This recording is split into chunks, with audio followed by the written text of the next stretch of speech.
buen día. Buen Buenos día. días. Doctor. Buenos días, doctor. Buen día, doctor.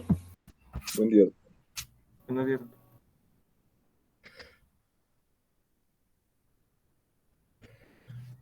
He estado recibiendo los reportes de sus lecturas de tema. En general está bien. Hay personas que probablemente por la rapidez o la premura de devolver la hoja no analizan bien sus preguntas. Les ruego que les dediquen un poquito más de tiempo a eso para que sus calificaciones sean mejores. Por lo demás, solamente tenemos problemas de duplicados que estoy pensando resolver utilizando una lista general que tenemos acá en la cátedra de todos los alumnos inscritos, y vamos a utilizar, además de el apellido paterno y el nombre, la dirección de su correo Gmail. Con eso creo que vamos a tener resuelto el problema de los duplicados. Bien, para el tema de potencial de acción, les dejo la palabra para que puedan ustedes hacerme preguntas respecto al tema, de cosas que les interese.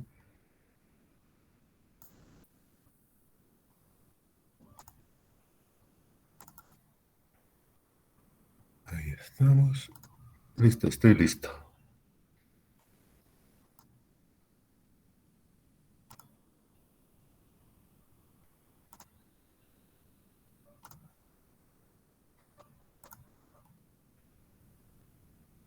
Sí, dígame, ¿han leído el tema?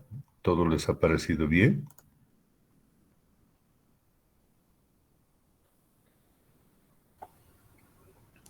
Doctor, buenos días. Disculpe, tengo una duda.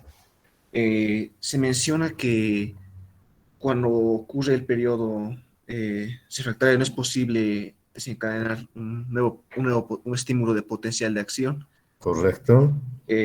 Pero se menciona, pero a su vez también que sí se puede, pero siempre y cuando el valor, ¿cómo se puede decir esto? Que el valor esté volviendo a casi la normalidad, puede volver a ocurrir. ¿Cierto? Entonces, si eso ocurre, entonces,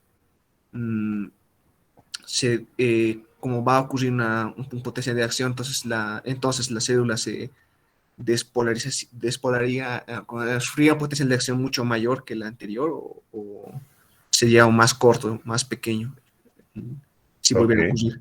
Bien, la pregunta es respecto sobre todo a los periodos refractarios. Existen dos tiempos, en realidad, en la reactividad de la membrana celular a un nuevo estímulo. Hay un tiempo en el cual no podemos provocar un nuevo potencial de acción, aun cuando el estímulo sea supramáximo. Y ese se llama periodo refractario absoluto. Entonces, no importa la magnitud del estímulo, no se puede provocar un nuevo potencial de acción. Y eso está en el primer instante cuando se está produciendo el potencial de acción y estamos en un periodo de despolarización.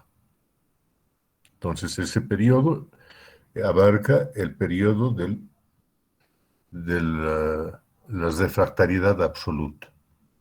Cuando se está repolarizando la membrana, cuando ya estamos en la siguiente fase, también hay una refractariedad de la membrana, pero conforme va pasando el tiempo y se acerca a sus valores normales el potencial de repolarización, la membrana puede hacerse sensible a nuevos estímulos. Y ese es el periodo refractario relativo. ¿Por qué es refractario? Porque un estímulo normal no es capaz de desencadenar un potencial de acción, pero sí un estímulo supramáximo muy, muy grande puede provocar un nuevo potencial de acción.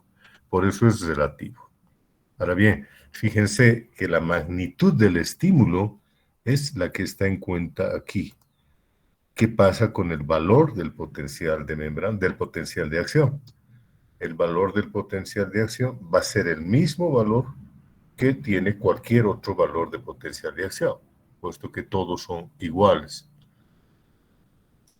Entonces, fíjense que no cambia el valor del potencial de acción, sino la magnitud del estímulo que es capaz de provocarlo durante el periodo refractario relativo. Mientras más tardemos, más pequeño va a ser el estímulo necesario para poder provocar un nuevo potencial de acción. Y cuando pasemos este periodo refractario relativo, vale decir, cuando la membrana haya recuperado sus valores de reposo, obviamente vamos a poder desencadenar un nuevo potencial de acción con la magnitud de los estímulos habituales. Se ha recuperado toda la situación. ¿De acuerdo? ¿Está claro el punto? Sí, doctor, muchas gracias. ¿Otra pregunta? Buen día, doctor. Tenemos preguntas en línea. Adelante, dígame. Esteban Delgado Durán pregunta, buenos días, doctor. ¿Podría aclararme de qué es el periodo refractario absoluto, por favor? Acabamos de explicar aquello. Ok, gracias. Y la segunda pregunta es, ¿por qué se dice que el potencial de acción no es sumable y graduable? De acuerdo.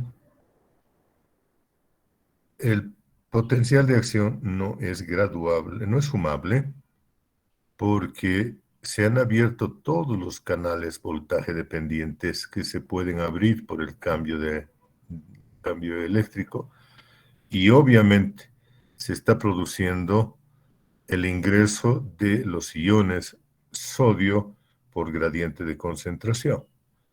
Entonces, si por casualidad tuviéramos otro potencial de acción, otro estímulo efectivo, para que se produzca un nuevo potencial de acción, una vez más se tienen que abrir todos los canales de sodio voltaje dependientes. Vale decir que se tiene que producir un primer potencial de acción y después de recuperar su valor solamente se puede volver a producir otro potencial de acción. No podemos volver a abrir los canales que todavía estuvieran abiertos. Y en ese sentido, entonces, el valor, la magnitud de los potenciales de acción siempre va a ser la misma. No vamos a poder aumentar la magnitud del potencial de acción porque ya están abiertos todos los canales.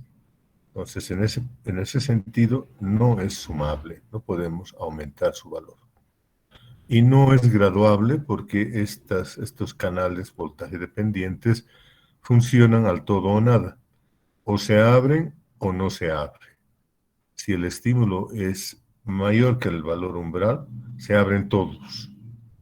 Si el estímulo no llega al valor umbral, no se abre ninguno. Por lo tanto, funciona la ley del todo o nada, y al ser así, los valores de los potenciales de acción no son graduables. No podemos hacer un potencial más grandecito que otro, porque siempre se están abriendo todos los canales voltaje dependientes o no se abre ninguno. ¿Listo? Muy bien, gracias, doctor. ¿Alguna otra preguntita? Me parecen muy interesantes. Buenos días, doctor. Buenos días. Disculpe, tengo una pregunta sobre los canales dependientes de voltaje del sodio. Dime. Cuando se da el potencial de acción, las compuertas de activación se abren, pero nos dicen que las compuertas de inactivación tardan en abrirse. ¿Nos podría explicar por qué se tarda en abrirse esas compuertas de inactivación, doctor? Ya. Es un problema conceptual en realidad. Un canal voltaje dependiente es una proteína a través de la cual hay una comunicación a ambos lados de la membrana celular, pero esa comunicación está interrumpida por una parte de la configuración del canal, de la misma proteína del canal.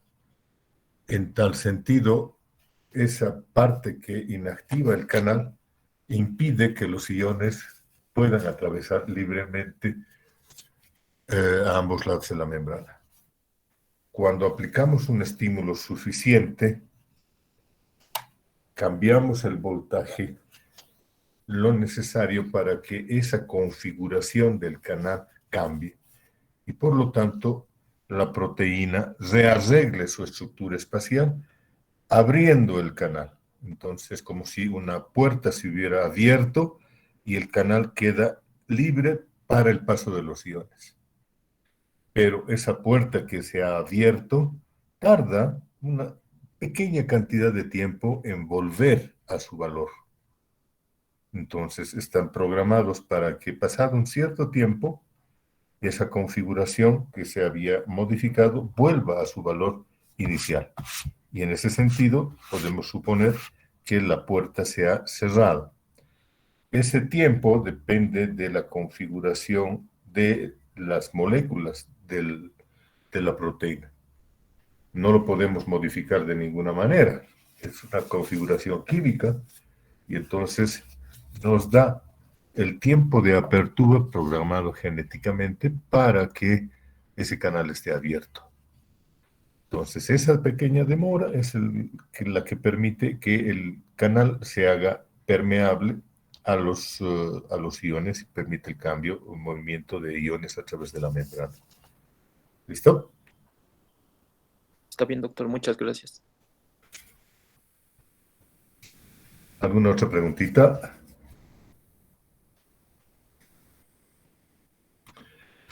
Yo les voy a hacer entonces algunas preguntas.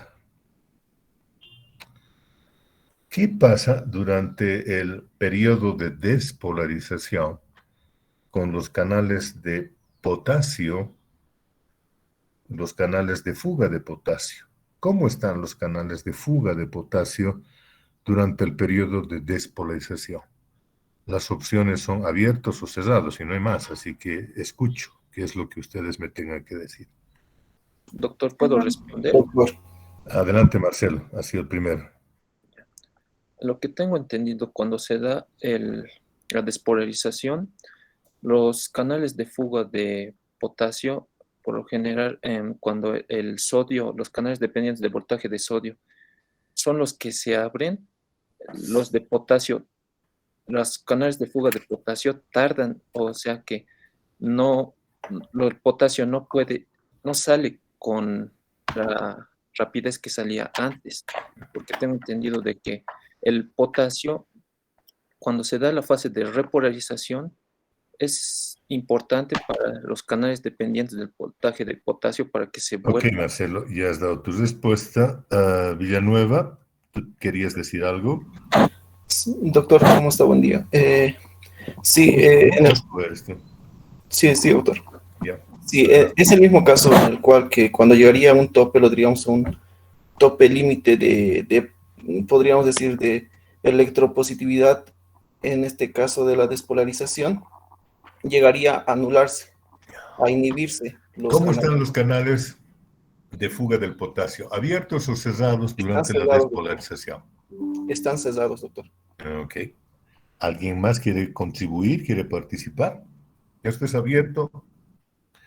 Es para aclarar conceptos, no tiene calificación, no hay ningún tipo de repercusión ni en la nota ni en el trato. Así que adelante, con libertad, digan lo que piensan. Doctor, buen día. Una consulta. Alexandra. Los canales de fuga de potasio y los canales voltaje dependientes de potasio son las mismas proteínas transportadoras. No, para nada, son diferentes las proteínas. Está bien, doctor. Y una consulta más. Y la pregunta que yo he hecho, Perdón. En la despolarización, los canales de fuga de potasio se encuentran cerrados, ya que los canales voltaje dependientes de sodio están abiertos para la entrada de sodio y la excitación y despolarización de la membrana. muy bien, bueno, yo voy a responder mi pregunta. Si ustedes revisan un poquito potencial de membrana, verán que los canales de fuga son canales que están permanentemente abiertos.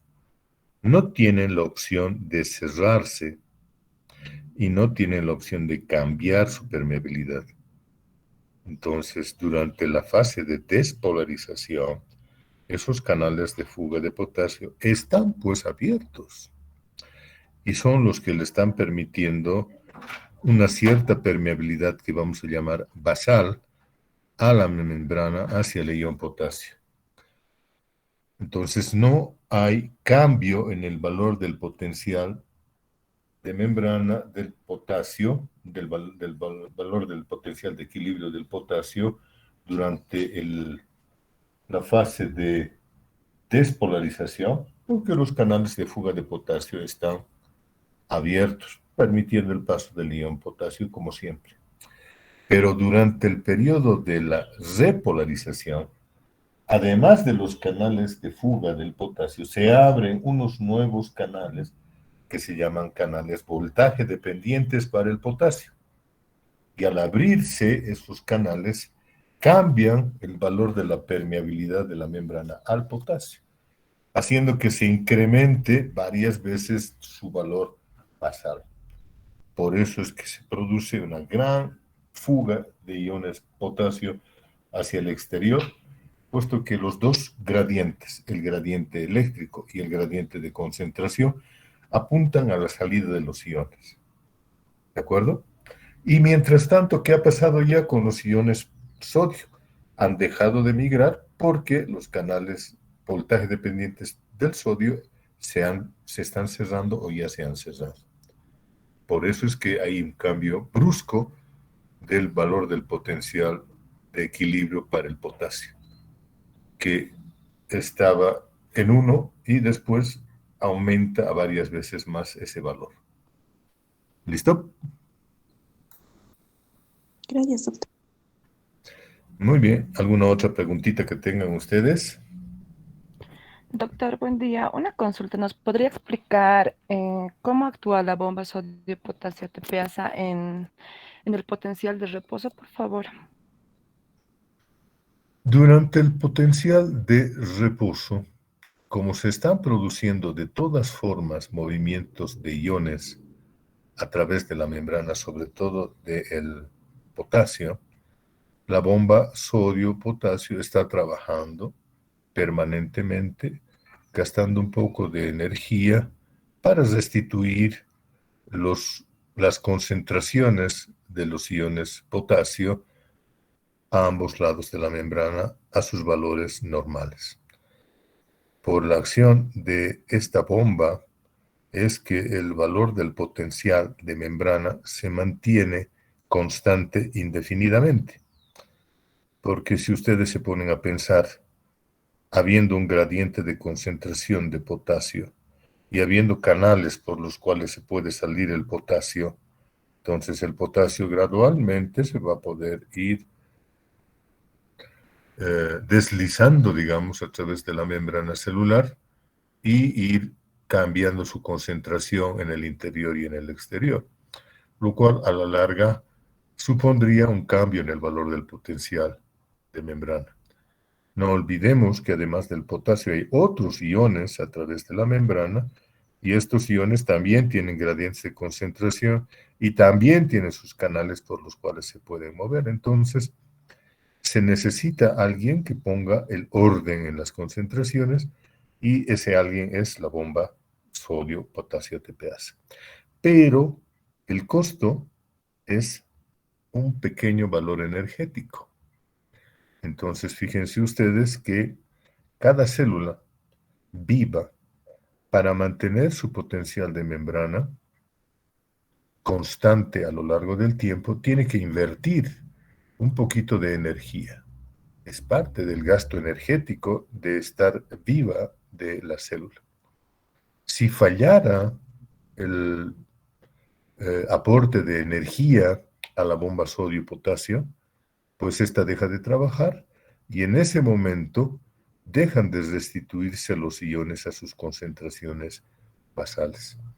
Y eso significa que en un corto periodo de tiempo esta célula va a perder sus potenciales de membrana porque se cambian los valores de los gradientes de concentración y por lo tanto va a alterar o perder sus constantes funcionales. Y obviamente esa célula va a morir. Entonces, si no hay aporte energético a la bomba sodio-potasio, no trabaja esta y por lo tanto la célula muere porque los gradientes de concentración se igualan a ambos lados de la membrana. ¿De acuerdo? Entonces, la pregunta era, ¿qué pasa con la bomba de sodio-potasio durante el potencial de membrana? Está trabajando siempre en una velocidad constante para mantener la concentración del potasio igual, constante a ambos lados de la membrana. ¿Ok? Gracias, doctor. ¿Alguna pregunta más? Sí, doctor. Con respecto a una de las preguntas del examen, ¿no? ¿Qué estímulos activan las bombas de voltaje dependientes de sodio? Yo lo interpretaría como que las de voltaje se activan cuando la carga en la membrana reduce, ¿no? De -70. Y no así por estímulos mecánicos, químicos, que es como tal el impulso, ¿verdad? Que abre la primera bomba, puedo decir.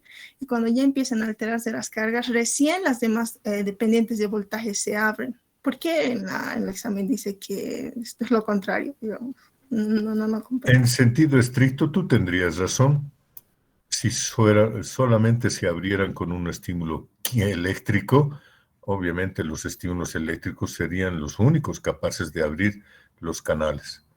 Pero si tú te fijas en los receptores, tenemos los canales de sodio voltaje dependientes en los receptores, por ejemplo, de la piel. Pero los cambios capaces de abrir esos canales no siempre son eléctricos. Una deformación mecánica, apoyar el dedo en una superficie, es capaz de abrir esos canales por un cambio en la configuración de la membrana y entonces hay un estímulo mecánico capaz de desencadenar una apertura de los canales de sodio voltaje dependientes y por lo tanto un cambio en el valor del potencial de membrana y una despolarización. También en la sinapsis vamos a ver que los canales de sodio voltaje dependientes son capaces de responder a estímulos químicos. Entonces, el espectro de estímulos eficaces para abrir un canal de sodio voltaje dependientes es un poquito más grande que el estrictamente referido a la carga eléctrica. Pero en el sentido estricto tú tienes razón, esos canales de sodio son voltaje dependientes, es el mejor estímulo para abrir un canal. Pero hay otros estímulos que también pueden abrirlos, a condición de que tengan una magnitud mayor que la del estímulo eléctrico. ¿Ok? Ya. Y una cosita más, doctor. Para los canales de calcio mencionan, ¿no? Que tienen, claro, más dificultad e incluso tardan más en abrirse. Yo pienso que como el calcio es un catión divalente, al ingresar a la célula, ¿no aumentaría más rápido o no modificaría más rápido sus cargas? Y esto tendría que ver con que sea más lento. Interesante. Estamos imaginando al calcio como una molécula más gorda que una molécula de sodio, por ejemplo. Sí, más o menos. Y obviamente su velocidad de movimiento se reduce. La velocidad de movimiento de una molécula evidentemente está en función de la magnitud de su peso molecular. Mientras más grande sea el peso molecular de una molécula, más lenta es la velocidad de su difusión en un medio líquido. Eso es verdad. Pero en términos neurofisiológicos, la velocidad de movimiento del ion sodio o del ion calcio a través de sus respectivos canales es prácticamente instantánea. El hecho de que un canal de sodio se cierre mucho antes que un canal de calcio es debido a la configuración tridimensional de la proteína del canal. Y esto está determinado genéticamente, o sea, las moléculas están construidas para que tengan esas velocidades de apertura y de cierre. Entonces, la respuesta a lo que tú has preguntado sería no, no es tanto dependiente del peso molecular del calcio, sino es dependiente del tiempo que tarda un canal de calcio en cerrarse. Es mayor y por lo tanto el valor del potencial que se consigue cuando se mueve el calcio tiende a mantenerse en constante un tiempo mayor. Y eso se aplica sobre todo a la contracción de la fibra muscular, que es la que tiene esos canales de calcio y en la cual la apertura o cierre de esos canales de calcio tiene importancia funcional, evidentemente. En el caso de las neuronas, como ustedes se habrán dado cuenta, no hemos mencionado que intervengan las moléculas de calcio. Habitualmente las que se mueven son las moléculas de sodio, de potasio y pasivamente las de cloro. Esas son las que están interviniendo en la génesis y mantenimiento de los potenciales de membrana y de acción de la neurona. En la fibra muscular es un poquito diferente y allá sí intervienen los potenciales, perdón, los canales del calcio que van a prolongar el periodo de repolarización. Ya, gracias, doctor. Listo, Diana. ¿Alguna otra pregunta más? Buen día, doctor. Yo tengo otra pregunta. Dime, Alejandro. ¿Cuáles son los valores del umbral en las diferentes células de los tejidos excitables? Ya que las diferentes células de los tejidos excitables tienen diferente potencial en reposo, diferente valor del potencial en reposo. También los valores de los umbrales efectivos para provocar potencial de acción varían. Varían para cada célula, o sea, cada especie celular, y varían según las condiciones del medio.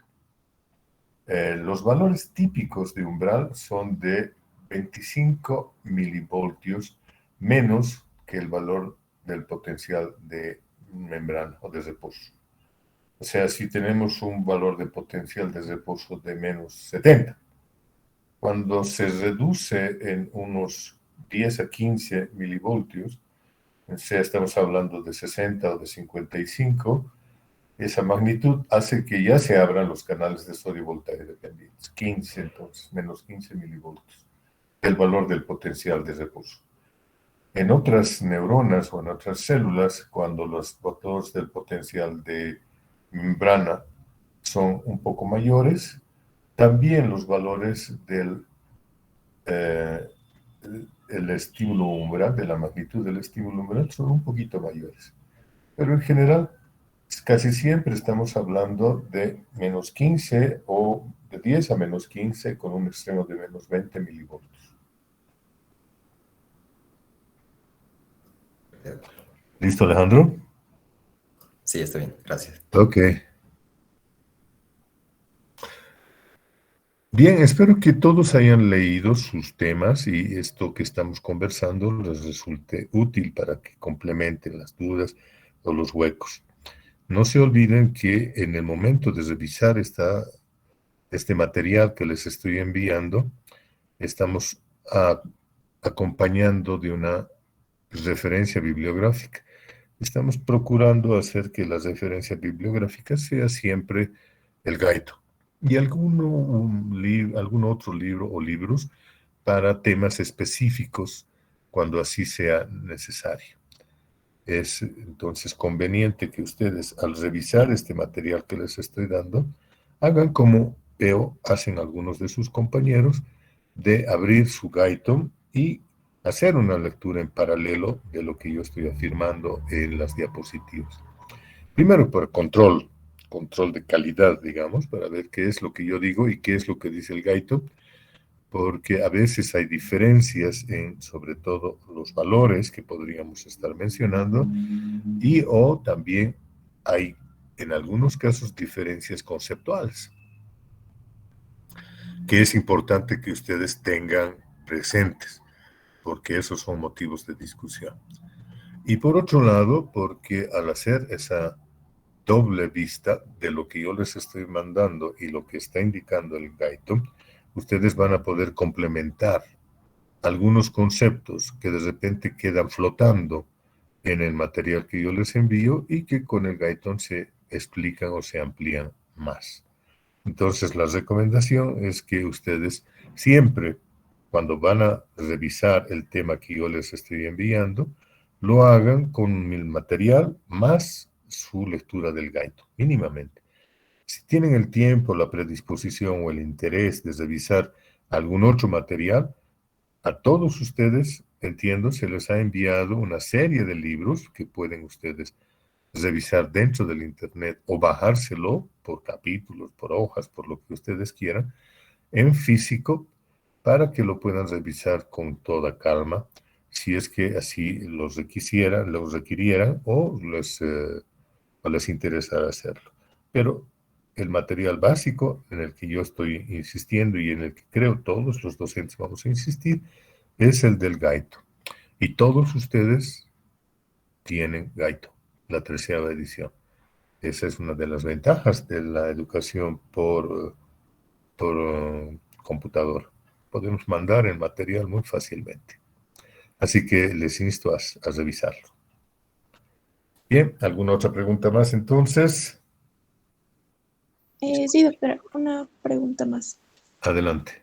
Con respecto a la pregunta del control de lectura de la ecuación de Goodman, la respuesta correcta era mide el potencial de acción en una célula excitable.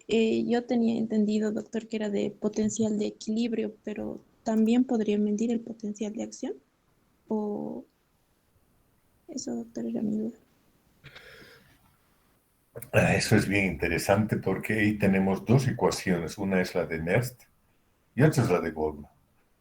Son básicamente la misma fórmula, pero en la de Nernst eso está dedicado a explicar el movimiento de un solo ion. Por lo tanto, esta ecuación, la de Nernst, solamente permite calcular el valor del equilibrio y de ese ion, del equilibrio eléctrico en ese ion. Pero la ecuación de Goldman permite calcular el valor del potencial de equilibrio para varios iones.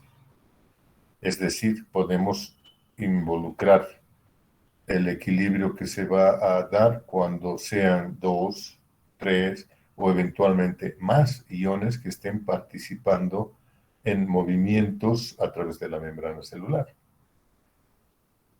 Y al hacer eso con varios iones, en realidad ya no estamos calculando el valor del potencial de equilibrio de un solo ion, puesto que los otros también están interviniendo. Cuando calculamos el valor del potencial de equilibrio de varios iones, ¿qué es lo que estamos calculando? Obviamente estamos calculando el resultado de esto, que es el valor del potencial de la membrana. Si involucramos a todos los actores en este juego, el valor que estamos calculando es el valor del potencial de equilibrio de toda la membrana. Ahora bien, eso queda claro. Entonces, la ecuación de Nernst, valor del potencial de equilibrio iónico de un solo ion.